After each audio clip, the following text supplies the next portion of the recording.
Vamos a intentar en 50 minutos meternos en conjunto con los colegas geriatras y los gastroenterólogos en este tema tan común y que hace de nuestra vida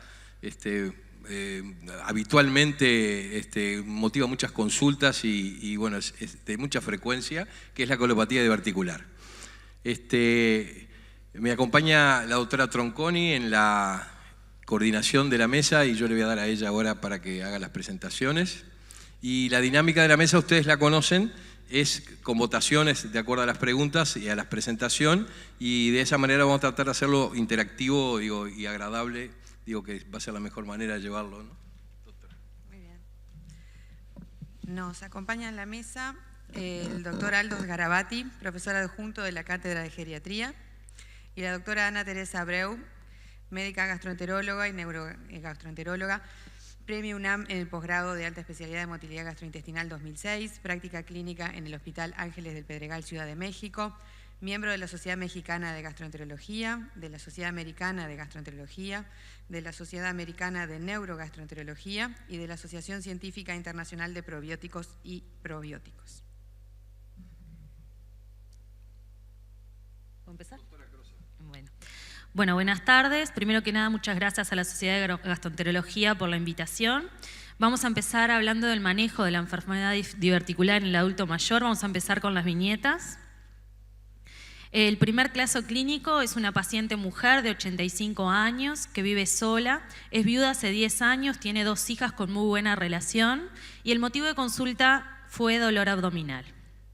De la enfermedad actual, la paciente comenzó 72 horas previas a la consulta con dolor en fosa ilíaca izquierda tipo cólico que mejoraba con la expulsión de gases.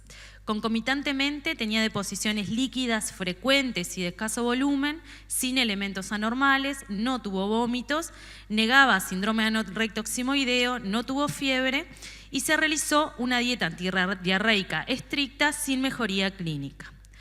A destacar que del tránsito urinario no tenía nada a destacar. De los antecedentes de la enfermedad actual, la paciente tenía una deposición diaria de materias normoformadas, diarreas ocasionales de 48 horas de duración que corregían con dieta. Continuando con la valoración del adulto mayor, dentro de la valoración funcional es una paciente muy activa e independiente, por lo tanto presentaba actividades avanzadas de la vida diaria, de las actividades instrumentales estaban todas presentes, era una paciente muy activa y de las actividades básicas tampoco tenía ninguna dificultad, por lo tanto decimos es independiente. Presentaba una marcha antálgica por una gonalgia derecha, utilizaba una auxiliar de la marcha y no ha presentado caídas en los últimos 6 meses. De la valoración cognitiva presentaba olvidos de años de evolución que ya habían sido valorados con un diagnóstico de deterioro cognitivo leve que se encontraba estable. De la valoración afectiva presentaba una depresión de inicio tardío que estaba en tratamiento con antidepresivos y que actualmente estaba en eutimia. De la valoración biomédica es una paciente hipertensa, dislipémica, ex-tabaquista y, como dijimos, tenía una artrosis de rodilla derecha. Y de los antecedentes quirúrgicos es una paciente que es apendicectomizada. De los fármacos habituales, la paciente tomaba losartán, antiartrósicos, atorvastatina, sertralina y ibuprofeno a demanda.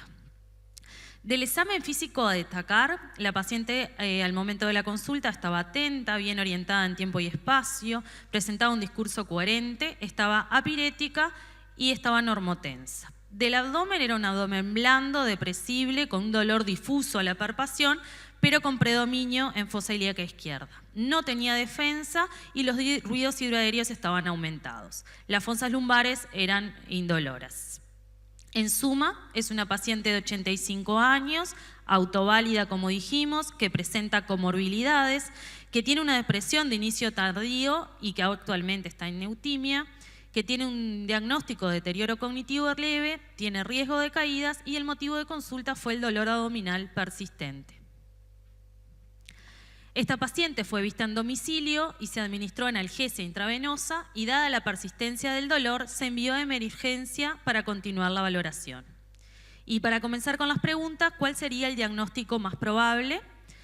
Síndrome de intestino irritable, una máscara digestiva baja de una infección urinaria, una enfermedad diverticular complicada, cáncer de colon o todas las anteriores. Damos tiempo ahora, vamos a dar 10 segundos por un tema de tiempos para la votación.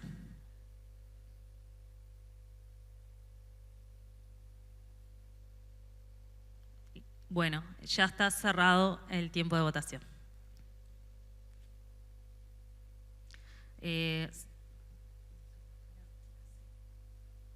La mayoría votó la C, que sería enfermedad diverticular complicada.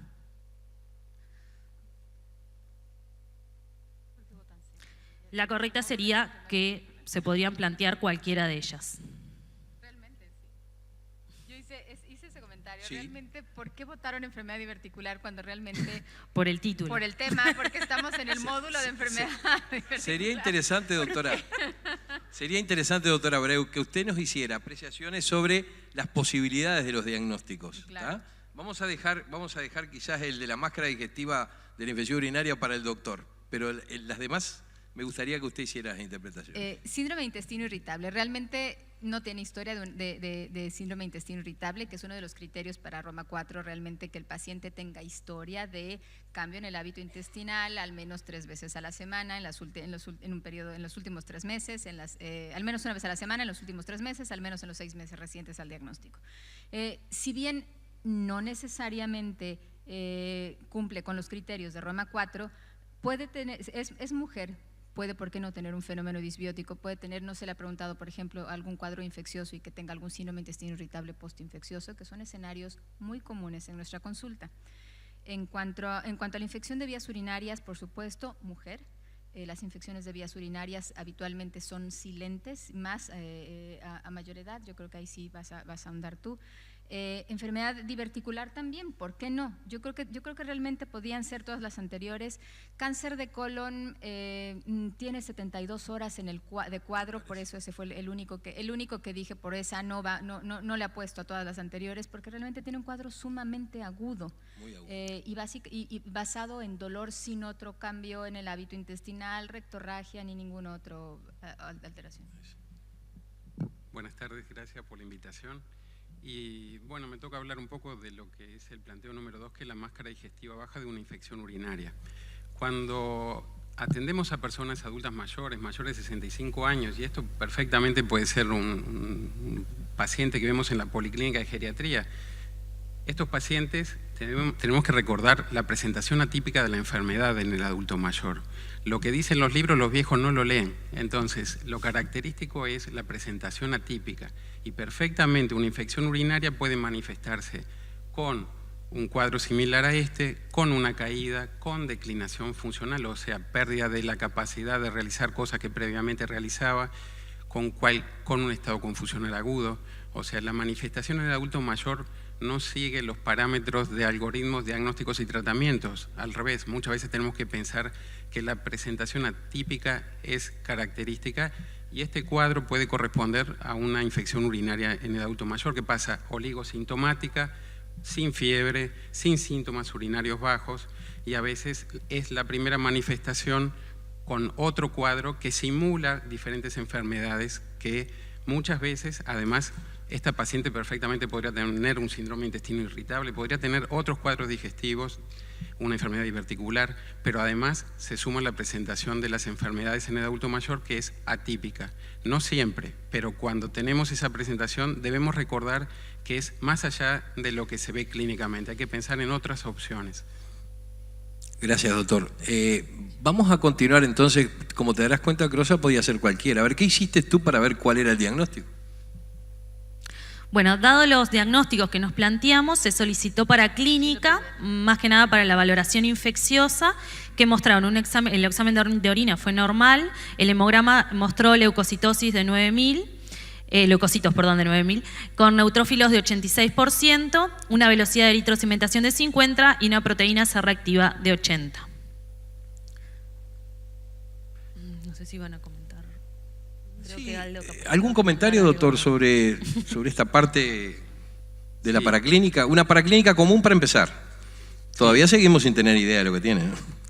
Hay que tener en cuenta el punto número 2. El hemograma en el adulto mayor muchas veces no pueden pasar dos cosas. Tener un hemograma absolutamente normal con grandes alteraciones, aún enfermedades infecciosas. Y lo otro que puede pasar acá es tener una leucocitosis que está dentro del rango normal y encontrar un aumento del porcentaje de neutrófilos, de polimorfonucleares. El número de polimorfonucleares, cuando encontramos por encima del 80%, tenemos que pensar que hay algo infeccioso en curso. Entonces, lo que habitualmente vemos en la población general, que generalmente hay una buena respuesta de los glóbulos blancos y en especial de los polimorfos cuando hay infecciones bacterianas, en el adulto mayor varía, o sea, va de la mano de la presentación atípica. Esto nos puede orientar a que hay un proceso infeccioso en curso, fundamentalmente por el aumento de este número porcentual de polimorfonucleares. Gracias. Antonio, ¿me dejas Claro, una acotación? y lo otro que vemos por ahí que no nombré es parámetros de inflamación. En el adulto mayor podemos encontrar la BES y PCR aumentada aún no teniendo nada. Fundamentalmente la velocidad de eritrosedimentación se va corrigiendo los valores también según la edad. Pero ya cuando encontramos... ¿Eso es así, doctor? ¿Hasta cuánto esperamos que podamos tener por ser un adulto mayor? Que es un tema que nos interesa. Sí, eso depende de la edad y de las poblaciones. Se puede tener una velocidad de eritrosedimentación 25, 28, 30 y no tener un valor, o sea, por sí solo no tiene ningún elemento. Puede haber parámetros que no están mostrando inflamación ni están mostrando nada específicamente. Aislado tiene poco valor. Sí, si está muy elevado tiene un gran valor porque se asocia con inflamación sistémica, ¿no? O con otras enfermedades, cáncer o otras inflamaciones orgánicas. Entonces, hay que tener en cuenta el contexto del paciente, el cuadro clínico que a veces nos orienta y también la paraclínica, para qué se pide y lo que encontramos. O sea, un valor aislado de BES de 50 sí llama un poco la atención, no es normal ese valor y menos la proteína C reactiva. Doctora Cruel. No, solo una cosa más, Antonio, que el hecho de encontrar, y voy a la pregunta anterior, que en realidad es donde encajaba un poco, porque creo que la opción válida tampoco estaba puesta, me parece, digo, no es la que voy a dar, pero uno podía seguir planteando. Por ejemplo, la infección urinaria, aunque la encontráramos, tampoco invalida que el paciente tuviera una diverticulosis complicada. Exacto. Porque de hecho los síntomas urinarios por alteración de la permeabilidad son comunes en el contexto de la diverticulitis. Entonces, ese diagnóstico mixto debemos de pensarlo, porque de lo contrario nos limitamos a la antibioticoterapia corta de la infección urinaria que encontramos y nos olvidamos del componente inflamatorio de su colopatía diverticular, que probablemente no remita tan rápidamente.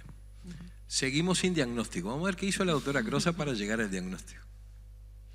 Bueno, nos planteamos enfermedad diverticular complicada, para avanzar un poco obviamente, y bueno, y lo que preguntamos es, bueno, ¿cómo avanzaría para apoyar el diagnóstico presuntivo? ¿Qué solicitaría? ¿Una fibrocolonoscopía, una tomografía de abdomen, una ecografía de abdomen o una radiografía de abdomen? Damos tiempo para la votación, 10 segundos.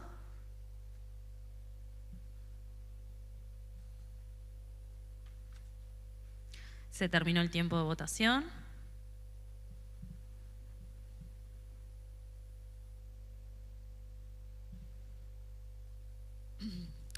La tomografía de abdomen fue el método de elección que se votó. Doctora Abreu, ¿se podría decir que la tomografía es el gold standard del diagnóstico en este caso? Yo creo que sí, es el que nos va a permitir estadificar, tener un hinge, estadificar en qué condiciones está.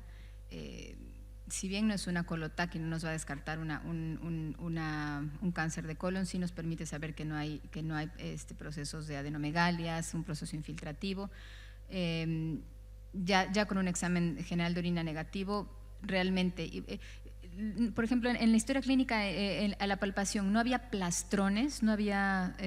no, tenía un abdomen blando sin ninguna patología. Por supuesto que la tomografía es ante esta gran duda e incluso ante la evidencia del plastrón es la mejor herramienta para que nosotros ubiquemos y podamos hacer una estadificación, tener un hinge. Yo quiero comentarles que el hacer una colonoscopía en este paciente sería una cuestión que no está indicada, pero además de no estar indicada, como muchas veces nos toca hacerla, tiene 3 elementos claves que hacen que sea de muy difícil realización y de muy alto riesgo. Primero, que es una paciente añosa.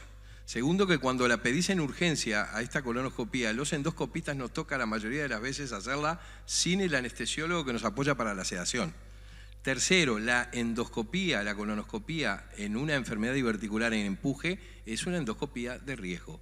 Y el riesgo es la perforación y muchas veces es un riesgo agregado a esta paciente. Entonces, es importante saber y darse cuenta de que no es lo que tenemos que manejar en esta etapa. Que no quiere decir que lo manejemos en otra etapa de la etapa. Sí, Rosa. Como endoscopista, Antonio, te planteo.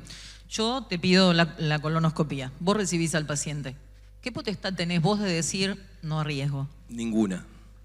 Si tú la pides, yo tengo que intentar resolver el problema.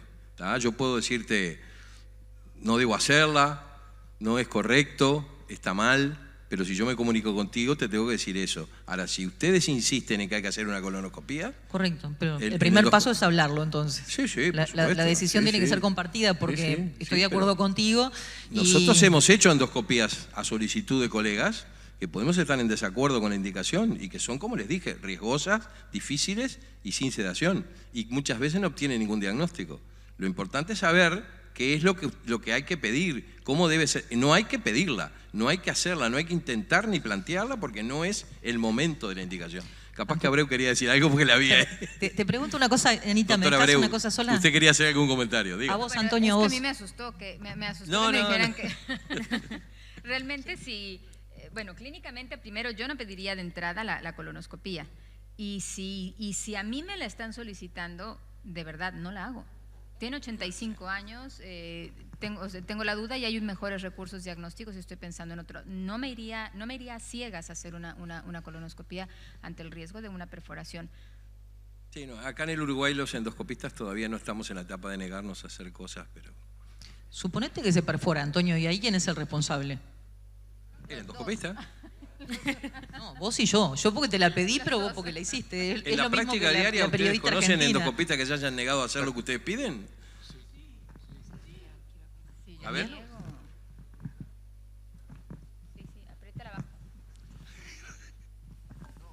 No, me parece tremendamente peligroso lo que están planteando.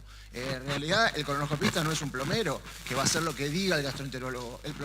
El endoscopista es responsable del acto que va a ejecutar y tiene un consentimiento informado que tiene que hacerle firmar al paciente y si lo perfora, el responsable es él. Yo no le hago caso a nadie, ni si fuera un pedido del más encumbrado gastroenterólogo, que no lo haría, por otro lado. Yo creo que hay una responsabilidad individual, creo que la colonoscopía en este caso no está indicada, a pesar de que cuando veo la clínica de la paciente no tenía ni reacción peritoneal, no tenía temperatura, pero puede ser también en el contexto de una persona añosa, que uno para hablar de una enfermedad diverticular complicada tiene que hablar al menos con diverticulitis, con un hinche 1.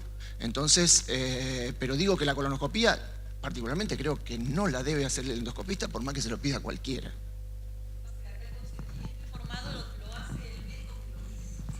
Claro, pero eso, bueno, en Buenos Aires nos pasa a veces, especialmente con los radiólogos en el hospital, que tenemos que pedir. Yo creo que es una barbaridad, porque el que hace el procedimiento es el que tiene que hablar con el paciente y le tiene que exponer todos los riesgos y las dificultades y los problemas que tiene que ejecutar. Doctor, acá lo que hacemos cuando sucede eso, que es, como dice Rosa con ese consciente, es comunicarnos telefónicamente con el colega que la pidió. Pero una cosa que... Acá somos poquitos, somos muchos menos. Pero está bien, pero yo lo que estoy diciendo los estoy protegiendo a ustedes. Digamos, lo estoy protegiendo a ustedes porque ningún gastroenterólogo les tiene que pedir esto. Usted puede hablar, claramente que lo vamos a hablar, no los vamos a poner a pelear, pero digo que se habla con el colega, pero si el colega insiste, yo no la hago. Por más que el colega me ofrezca lo que quiera. Pero si es un escenario delicado... ¿Y cuántas situaciones de esas te han tocado de que te has negado y no las has hecho? ¿Muchas? Todas. Yo no voy a hacer nada que me diga otro colega con el cual puedo charlar, puedo disentir, pero en esta situación no la considero ni siquiera discutible en este punto. Perdón por la pasión. Sí, dale. Yo quería interrumpir, me parece que da para otra charla. No, yo quería resaltar dos aspectos. Uno, que los signos abdominales, sobre todo los signos peritoneales o los plastrones, son muy difíciles de expresión en los adultos mayores.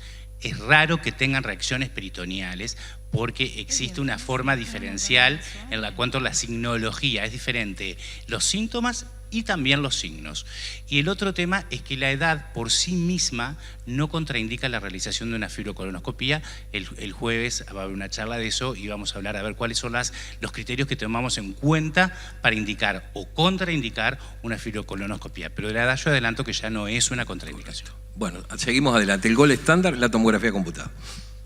Seguimos, doctor. Bien.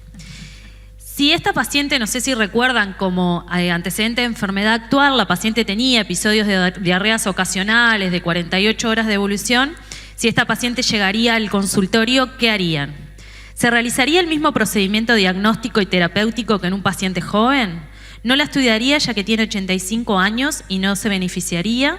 ¿Le indicaría tratamiento médico, dietético y farmacológico y la controlaría clínicamente en la evolución? Y le daría el alta, ya que es normal en el adulto mayor tener estos episodios. Abrimos la votación.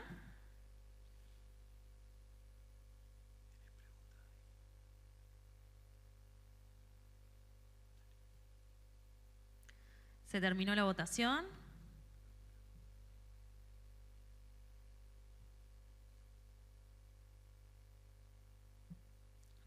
Bueno, la respuesta que salió más votada fue la 3, que le indicaría tratamiento médico, dietético y farmacológico y se controlaría clínicamente en la evolución. La correcta sería, realizaría el mismo procedimiento diagnóstico y terapéutico que en un paciente joven. La correcta o la que a nosotros nos parece más correcta. Por ese motivo la pregunta va para el doctor Garabati. ¿Por qué le parece que habría que estudiarlo igual que a un paciente joven? Porque ya lo dijo el doctor López, el ser viejo no contraindica hacer los mismos procedimientos que en un paciente joven, porque en geriatría tomamos otros parámetros. La edad no es un criterio para decidir hacer o dejar de hacer cosas. Entonces, nosotros en geriatría tomamos otros parámetros que son, por ejemplo, la función. Y acá tenemos a una señora que tiene la capacidad de hacer lo mismo que cualquiera de ustedes. Imagínense ustedes en este momento con 85 años y tienen el mismo cuadro que la señora. ¿Dejarían de hacerlo o quisieran que los trataran diferente por ser viejos? Es lo mismo. Esta señora hace lo mismo que cualquiera de ustedes. Se viste, se baña, se arregla, va, viene al congreso, va, se sube al ómnibus, hace la compra. Es independiente. ¿Por qué dejar de hacer cosas si se merece la misma atención, diagnóstico y tratamiento, o cambia el algoritmo solamente por una cuestión de edad? Entonces,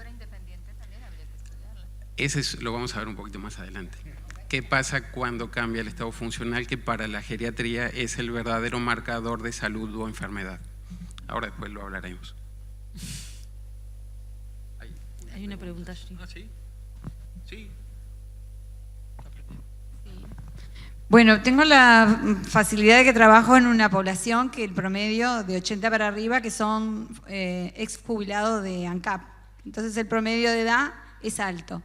Y a mí viene un paciente de 85 años con esta sintomatología.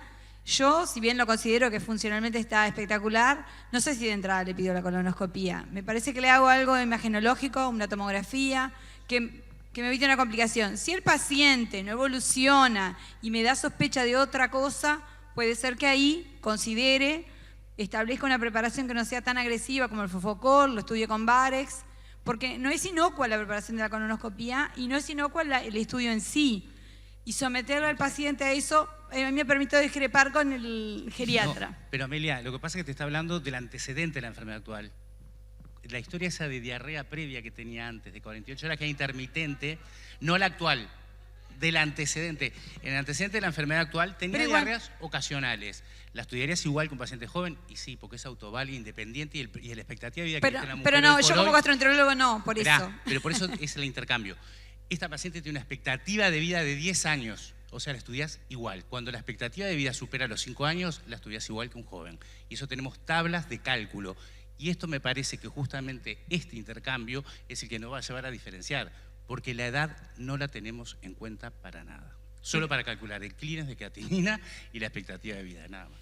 Lo que pasa es que le podés sumar morbilidad de repente en algunas cosas como la preparación y todo eso. Y en lo personal yo creo que se puede tratar por sus episodios. Es alto probable que tenga una diverticulosis colónica y podemos hacerle el tratamiento sin que tenga de repente, se puede optar por una radiología, un colon, pero no sé si de entrada le haría una colonoscopia. Doctores, lo que está sucediendo últimamente es que los imagenólogos vienen afinando la puntería. Entonces nos está pasando a los endoscopistas que de a poco estamos entrando en el mundo de pared engrosada del colon izquierdo. Pero estamos entrando en el mundo de eso. Entonces cada vez hacemos más, porque los imagenólogos cada vez diagnostican más el neoplasma de colon con la imagenología. Lo están diagnosticando, lo están sugiriendo. Entonces estamos entrando ahora en hacer la colonoscopía una vez que el imagenólogo nos dice que la pared está engrosada, porque después que te ponen que la pared está engrosada, Amelia, adiós.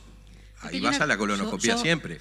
Estoy del mismo lado que María Amelia, porque la pared engrosada a nivel colónico, en un contexto de un paciente en el cual me planteo una colopatía diverticular, ¿qué espero encontrar en una diverticulitis? Una pared engrosada, porque hay edema, o sea que no espero encontrar otra cosa. ¿Te la aguantás vos la pared engrosada con tu Yo me la paciente? aguanto. Es que yo creo que tengo mucho más chances de explicarle al familiar si tengo una complicación, el por qué se complicó no haciendo, que haciendo. Porque yo creo que si voy a ciegas, o sea, yo cuando tengo estos cuestionamientos, que creo que todos los enfrentamos en el consultorio, uno se tiene que cuestionar si fuera mi padre o mi madre, ¿qué haría? Creo que es la mejor forma porque esto no está en el libro, ¿tá? Entonces, yo me cuestiono esto, yo puedo tener un familiar no autoválido, en el cual evidentemente no tengo dudas que no voy a actuar, pero puedo tener un familiar autoválido de 85 pirulos en el cual no quiero actuar. Y por otra parte, si la edad no incide, te tiro la pregunta, a ver, entonces, ¿por qué decimos le hago fecatezas a los 75? ¿O por qué, si después que le encuentro un pólipo no lo controlo más? Porque en definitiva tiene el mismo derecho que lo controle que un paciente que tiene el colon engrosado. Me estás dando un argumento en contra. Eso, no, al revés, eso es lo que va a ser la charla del 11. En realidad lo que está realmente demostrado en este grupo etario, porque los estudios son diferentes hasta los 75, de los 75 a 85, mayor de 85 los clasificamos diferente, ¿no? La toma de decisiones en los adultos mayores, la edad, queremos transmitir, no tiene sentido. ¿Tá? Tiene sentido si es autoválido. El autoválido implica que es independiente, con instrumentales, que tiene avanzadas. Incluso yo le puedo hacer medidas de evaluación para ver si, por ejemplo, la velocidad de la marcha, si a su vez es vigoroso. Y puede tener 85 años y ser vigoroso y tiene una gran expectativa de vida. Porque lo que demostramos hoy es que la población en general va a aumentar mucho su longevidad. Y entonces el punto de corte para actuar o no actuar es el estudio de la expectativa de vida. Si es mayor de 5 años, yo actúo como que fuera un joven. Si es menor de 5 años, ahí me tengo. Lo que a su vez hay otros subestudios en el cual involucran lo que es la preferencia del paciente y de la familia, que se incluye después en el protocolo, pero solo por tener 85 años no le descarto. Yo cuando esta pregunta se refería más que nada si yo le hubiera hecho estudios capaz que invasivos o no invasivos para si tenía la diverticulosis, ¿no? Me los planteo, no quiero decir que ya se los tengo que pedir, pero no se los voy a negar porque tengo 85 años. A mí me gustaría hacer hincapié en algo que a lo mejor es lo que va a poder hacer conveniar los dos escenarios. Una diverticulosis no me va a dar dolor y la paciente viene con 85 años o con 87 o con 83 o con 65, viene con dolor abdominal y nuestra obligación es buscar llegar a un diagnóstico. Entonces, si la paciente tiene dolor abdominal, tiene todo el derecho de tener los estudios, o sea, sin ser muy puristas en cuanto a la edad, el punto, y yo creo que es el ejercicio médico para lo que estamos hechos o con el que nos comprometemos, que es si la paciente tiene dolor hay que buscar cuál es la causa del dolor y dar el tratamiento. Bueno, continuamos, doctora. Dado que no tenemos mucho tiempo, la próxima la vamos a hacer sin la aplicación, digamos, sin la votación. Bueno, esta misma paciente sufre al año un accidente cerebrovascular, por lo que es institucionalizada, presentaba una dependencia severa por el accidente cerebrovascular. El motivo de consulta en este caso fue que la paciente desde hacía 4 días presentaba una declinación funcional y actualmente había declinado con un Bartel actual de 0 en 100, que esto la define como una paciente dependiente total. Concomitantemente presentaba deposiciones líquidas de escasa cantidad, sin elementos anormales, no tenía fiebre y el tránsito urinario no tenía particularidades. También se realizó dieta estricta antidiarreica y no tuvo mejoría clínica. En suma, para recordar lo que era la paciente, en este caso ahora la señora tiene 86 años, está institucionalizada, tenía una dependencia severa, ahora actualmente tiene una dependencia total, tiene comorbilidades, tiene una encefalopatía vascular y el motivo de consulta es la declinación funcional crónica que está actualmente agudizada y la diarrea. Se realiza una interconsulta con gastroenterólogo a domicilio y bueno, y preguntamos qué haría, ¿no? Si la trasladaría a puerta para continuar estudio y eventual tratamiento, si comenzaría tratamiento empírico, si le indicaría continuar tratamiento sintomático o si solicitaría analítica en domicilio y realizaría tratamiento empírico. Marcala correcta, Eva. Doctor, capaz que una consideración sobre solicitaría analítica en domicilio y realizaría tratamiento empírico. Sí, digamos, no podemos dejar de hacer cosas. ¿Qué cambió en esta paciente en relación a la misma hace un año? El estado funcional. Entonces, eso va a ser lo que va a limitar la necesidad de hacer intervenciones. No quiere decir dejar de hacer cosas, o sea, la analítica básica para evaluación de la paciente hay que realizarla igual, porque no quiere decir, bueno, es una señora que está en una residencia de ancianos, es dependiente, tiene un mal pronóstico, no vamos a hacer nada porque sería como darle la extrema unción. Vamos a hacer lo que tenemos que hacer, pero a la vez teniendo en cuenta el estado funcional del paciente, y ese estado funcional es el que marca el pronóstico y no la enfermedad. La enfermedad lo podrá empeorar. Con el cuadro agudo que presenta puede generar complicaciones que determinen su muerte. ¿Qué quiere decir? Vamos a hacer todo lo posible para hacer unos cuidados centrados en la función de ese paciente, en el grado de dependencia que tiene. Hay que trasladarla. Muchas veces en estos pacientes que se trasladan a un centro hospitalario la ingresamos en una picadora de carne y tenemos resultado carne picada. Eso no hay que olvidarse. Las intervenciones, por muy buena que sea la intención de hacer lo más posible, tiene que ser justa y medida, o sea, no dejar de hacer, pero tampoco tener un empecinamiento de diagnóstico y tratamiento, porque no va a ser lo que cambie las intervenciones.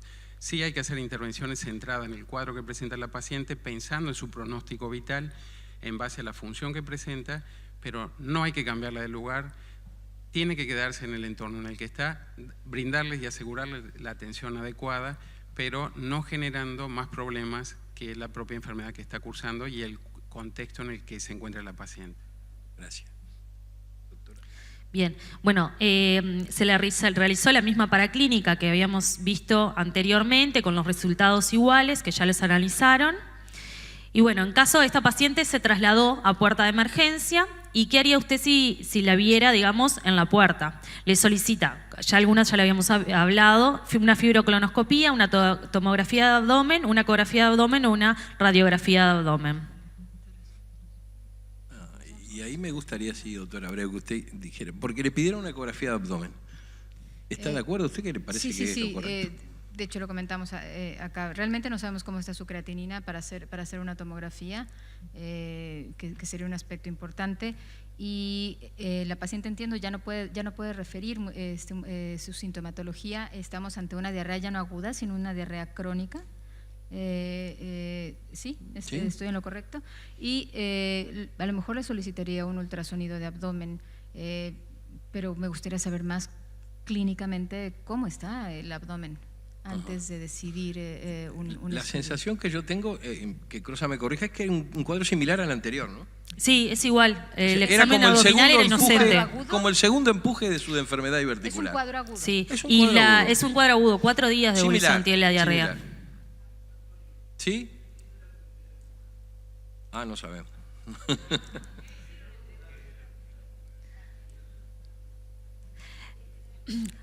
La idea en sí de cambiar la paciente era para valorar principalmente la función y qué se haría, no tanto digamos de lo que es el paciente, sino, o sea, si tenía o no una enfermedad diverticular antes, la verdad que no lo pensamos a eso, que estuviste bien, que la idea es valorar la parte funcional, a ver qué se hacía, si te llegan puertas, si fuera el primer cuadro de esta paciente. Acá el concepto que creo que quieren dejar claro es, ¿podemos estar de acuerdo o no? Que le hicimos una tomografía en el primer empuje. Hicimos el diagnóstico de enfermedad diverticular. Tiene una enfermedad diverticular que en aquel momento estaba complicada con una diverticulitis. Se dio. Ahora pasó a esta situación de manejo domiciliario. tuvo un segundo empuje, la trajimos a puerta y me da la sensación de que nos quieren transmitir, ¿es necesario volver a repetir la tomografía a esta señora? Pues es que ¿O le vamos a hacer una ecografía? Y si la ecografía se la vamos a hacer, ¿le vamos a sacar el jugo a la ecografía? ¿Nos va a servir para algo? ¿O vamos a volver al tema de la discusión de la colon? Si ya discutieron entre ustedes el tema de la fibrocolonoscopía en el No, cuadro se la está anterior, ahora discutiendo creo con que el no es doctor. ni planteable.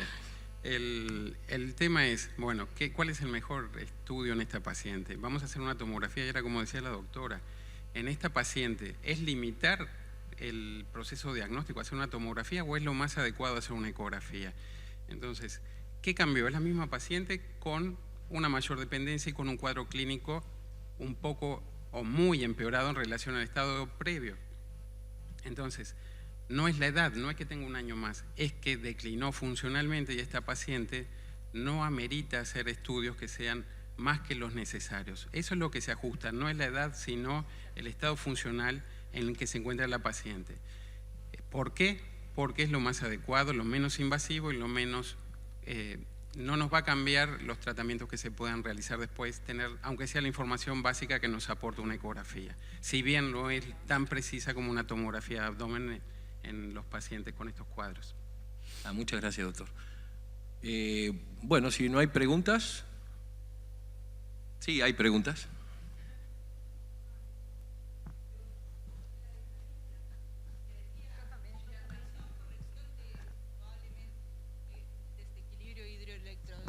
Que tiene y nada más. O sea, eso sería lo mejor para no ser invasivo con una paciente que lo único que gano trasladándola a un hospital es que se infecte, se colonice con bacterias que son más resistentes. ¿Está bien? Es que eso es lo que hablamos. No tenía indicación de traslado, pero en la puerta de emergencia llegan estos pacientes. Lamentable. En la puerta de emergencia yo no le haría nada. Le corregiría eso y no le haría ni ecografía. Está bien. Hemos tenido suerte que no está el informe de la tomografía que dice que la pared está engrosada. Bueno, muchas gracias.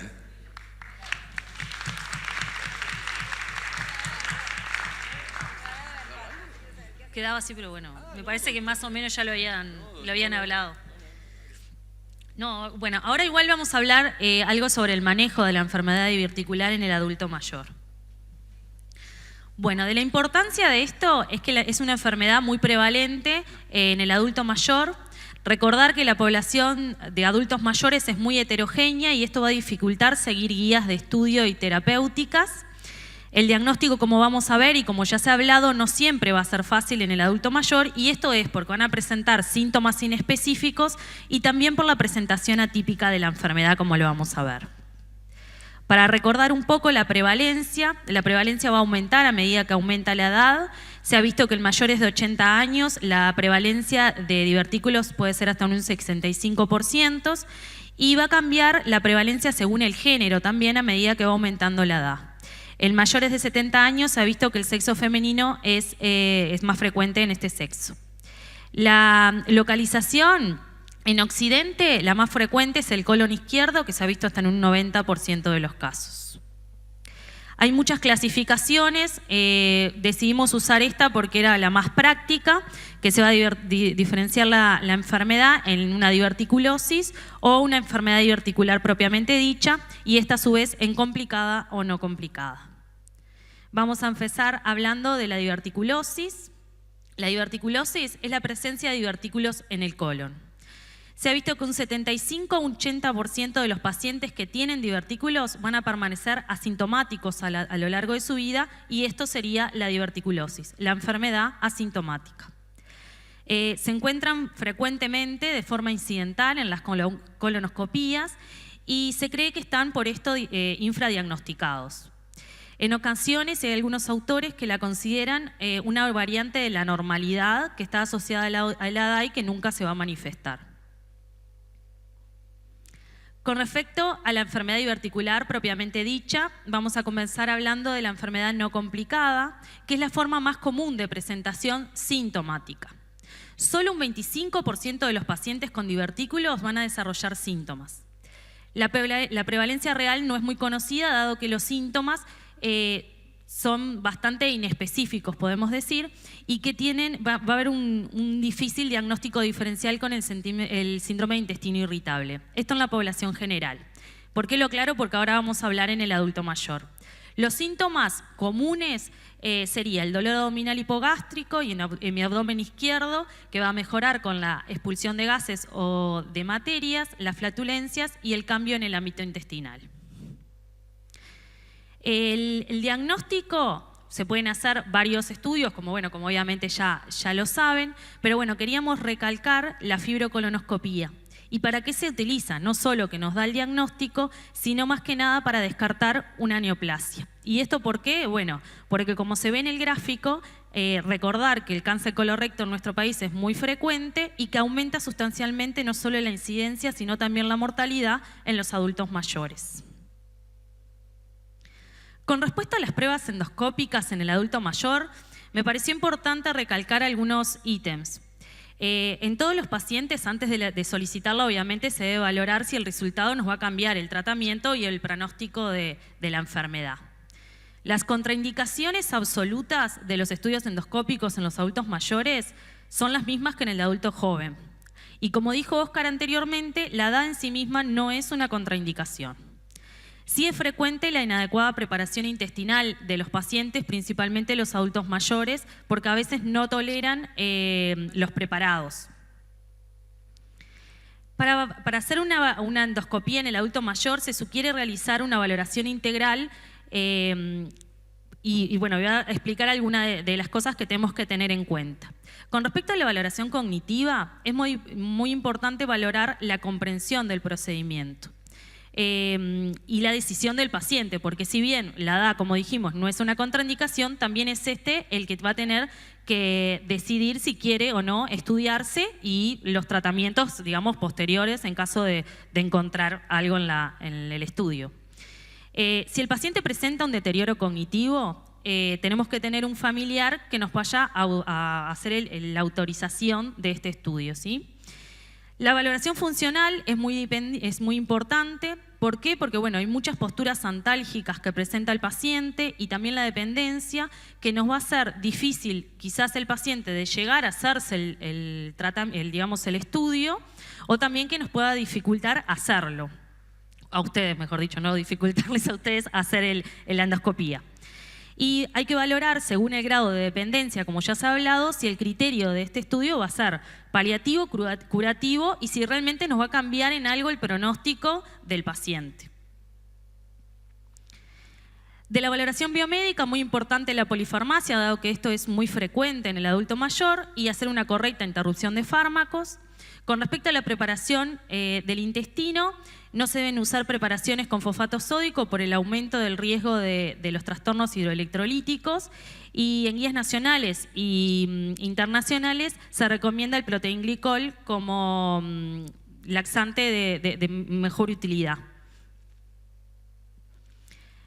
Los riesgos de la endoscopía van a ser mayores que en la población joven, por un lado por la sedación. Tiene mayor susceptibilidad a los fármacos sedantes los adultos mayores y esto lo hace que conjuntamente a las comorbilidades, principalmente cardiovasculares y respiratorias, le dé el mayor riesgo de depresión respiratoria, que esto se ha demostrado en estudios que el paciente joven, y van a requerir más tiempo para la recuperación de esta sedación. También no olvidarnos que la sedación, o sea, los fármacos que se usan para la sedación, también en algunos pacientes que son susceptibles puede provocar el delirium, como hoy ya se comentó. También existen más riesgos de complicaciones por el propio procedimiento. Hay una revisión que se hizo sistemática de 20 estudios, que concluyó que los mayores de 80 años tienen más riesgos de complicaciones durante el procedimiento que los pacientes jóvenes. Y el más frecuente encontrado, digamos, la complicación más frecuente es la perforación. Entonces, bueno, dijimos que la edad no es una contraindicación, que sí tienen mayor riesgo estos pacientes de complicaciones por la sedación y por el propio procedimiento, que el adulto mayor va a tolerar mejor, se ha visto la endoscopía sin sedación, esto no se sabe bien por qué, pero bueno, es así y se ha demostrado, y es algo como para tenerlo también presente y hablarlo con el paciente en caso de tenerla que solicitar. Es muy importante la funcionalidad del paciente para definir los criterios Y es muy importante también realizar decisiones individualizadas basadas en la valoración integral del adulto mayor. Con respecto a la enfermedad diverticular complicada, la vamos a dividir en diverticulitis y hemorragia. En este caso nos vamos a centrar básicamente en la diverticulitis. Perdón. Bien. Con respecto a la enfermedad diverticular complicada, un 10 a un 20% de los pacientes con divertículos presentan episodios de diverticulitis aguda en su vida, presentan un episodio de diverticulitis aguda en su vida. 80% de las consultas en emergencia por diverticulitis aguda son no complicadas, o sea, la mayor cantidad de diverticulitis aguda son no complicadas. El espectro clínico va a ser muy amplio, desde formas leves hasta cuadros muy graves. Para recordar que es la diverticulitis, que representa un espectro de cambios inflamatorios que van desde una inflamación local subclínica hasta una peritonitis generalizada con perforación libre. La diverticulitis la vamos a dividir en simple y complicada. Como dijimos, la simple es la más frecuente y dentro de las complicaciones la más frecuente son los abscesos.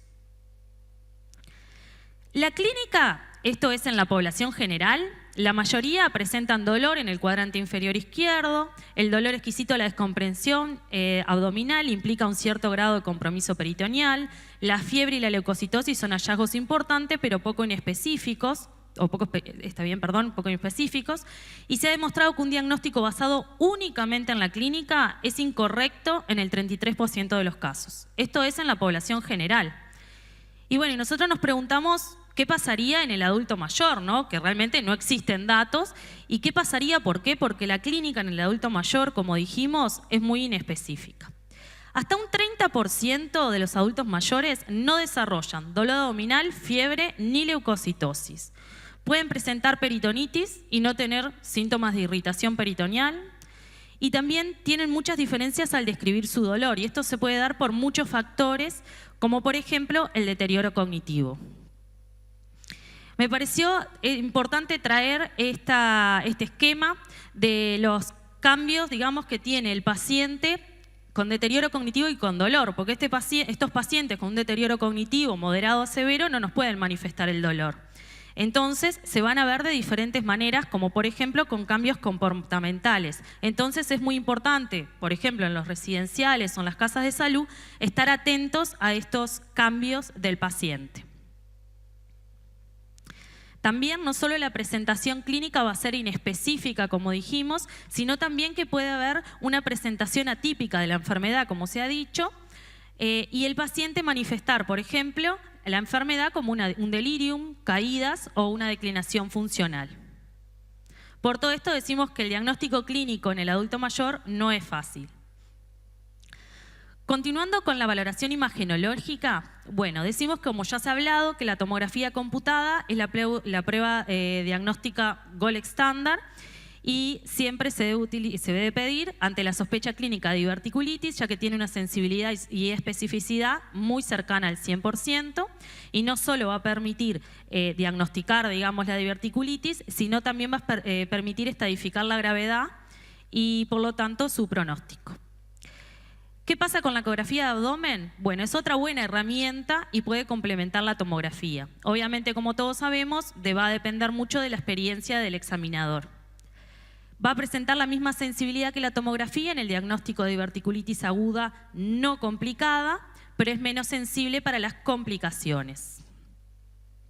Con respecto a la radiografía simple, se debe pedir siempre que se sospeche una perforación intestinal. La resonancia magnética, si bien tiene cifras de sensibilidad y especificidad muy similares a la tomografía, obviamente que no está disponible en todos los servicios de urgencia y por eso no se utiliza. El enema con barrio tiene una sensibilidad muy baja y hay que tener mucho cuidado con respecto a la perforación y por eso tampoco está recomendada en el contexto agudo. Y la colonoscopía, como hablamos anteriormente, está contraindicada para el diagnóstico ya que tiene un riesgo muy alto de perforación. Entonces dijimos que bueno, el diagnóstico clínico es muy difícil en el adulto mayor, dada que la clínica es muy inespecífica y también se puede presentar de manera atípica. El gol estándar, como dijimos, no queda en duda que es la tomografía. Entonces nos planteamos qué hacemos en el adulto mayor. Si se podría plantear como primera opción la realización de una ecografía de abdomen y realizar quizás la tomografía en casos de que se confirme este diagnóstico por la ecografía. Quizás se podría plantear en aquellos pacientes que no tengan una clínica muy específica, ya que a todos los pacientes adultos mayores que vienen con dolor abdominal no le vamos a pedir una tomografía, obviamente, por un tema de costos también, hablando, por ejemplo, en una puerta de urgencia.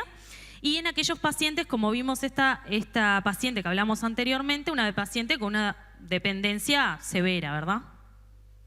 Buscamos un poco qué decían las guías. Y bueno, la Organización de Gastroenterología Mundial dice que desde el punto de vista diagnóstico, una tomografía siempre sería mejor que una ecografía. Según la Sociedad Española de Diagnóstico por Imagen de Abdomen, dice que la ecografía suele ser la primera prueba a realizar por el bajo costo y debido a que es inocua y no es inofensiva. Si se sospecha diverticulitis complicada, debería realizarse una tomografía.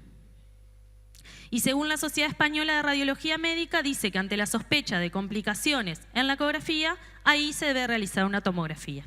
Obviamente que no existen datos nacionales ni internacionales, por lo menos que hayamos encontrado nosotros, con respecto a qué habría que hacer en el adulto mayor. Pero bueno, es una interrogante que quizás está bueno para plantearlo.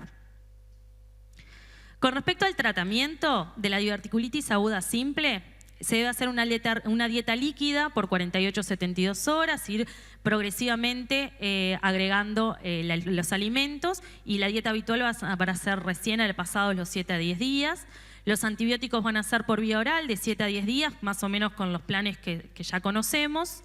Y si no se observan mejorías en 48-72 horas, siempre hay que plantear una de las complicaciones más frecuentes, como es la colección intraabdominal. Los criterios de ingreso están bastante bien establecidos, son la intolerancia oral, la fiebre o la leucocitosis marcada, los signos de irritación peritoneal, los pacientes inmunodeprimidos, la diverticulitis complicada, la no mejoría en el tratamiento vía oral en 48-72 horas y también se plantea la edad mayor a 80 años. Nosotros, obviamente, los geriatras nos preguntamos si la edad realmente configura un criterio de ingreso hospitalario. Entonces, bueno, buscando un poquito...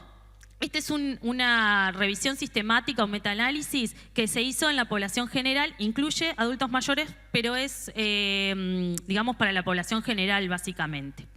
Y lo que se ha visto fue que el tratamiento ambulatorio de la diverticulitis no complicada dio como resultados tasas de reingresos bajas y tasas de complicaciones muy bajas. Los ahorros en costos de salud fueron sustanciales.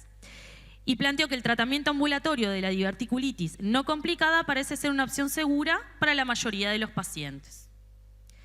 ¿Qué pasa en el adulto mayor? Bueno, este es un estudio prospectivo que, si bien el N es bastante chico, me pareció que era importante traerlo porque, bueno, también que esto motive a realizar otro tipo de estudios con mayor cantidad de pacientes. Lo que se valoró fueron mayores de 70 años con diverticulitis no complicada, que algunos ingresaron en internación domiciliaria y otros ingresaron al hospital, una población totalmente homogénea, o sea, eran pacientes muy similares, todos recibieron antibióticos intravenosos, la misma medicación, y todos tuvieron una buena evolución clínica y ninguno de los que estaban en domicilio se tuvo que trasladar al hospital. El tratamiento domiciliario se asoció con una reducción de costos sustanciales para el paciente. Como conclusiones de este estudio, el tratamiento en el hogar de pacientes ancianos con diverticulitis no complicada es tan seguro y eficaz como el tratamiento en el hospital, incluso si el paciente tiene comorbilidad, que es algo a tener en cuenta. ¿Y por qué? Porque, bueno, la internación al adulto mayor es bastante deleteria y se han visto y se ha demostrado las complicaciones de la internación, que son muy frecuentes. Solamente por ingresar al paciente en el hospital ya puede presentar estas complicaciones.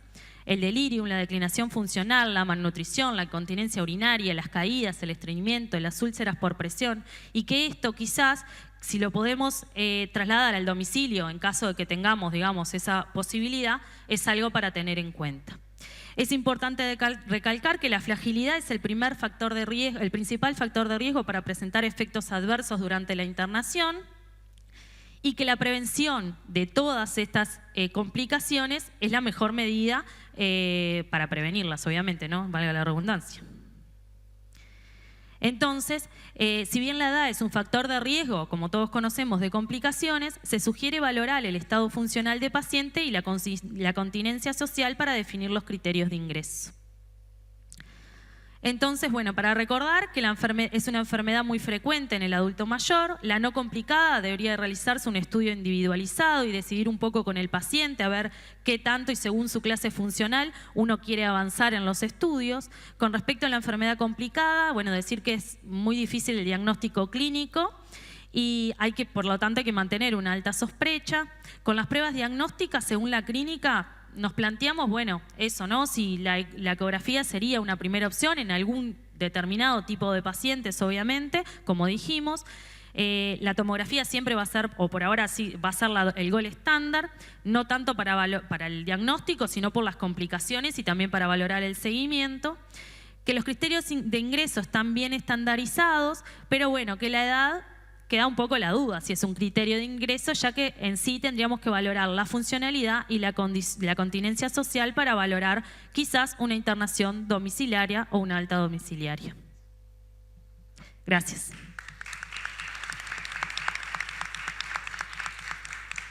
Si no hay preguntas para la doctora, ahora sí damos por concluido. ¿No hay preguntas? Muchas gracias.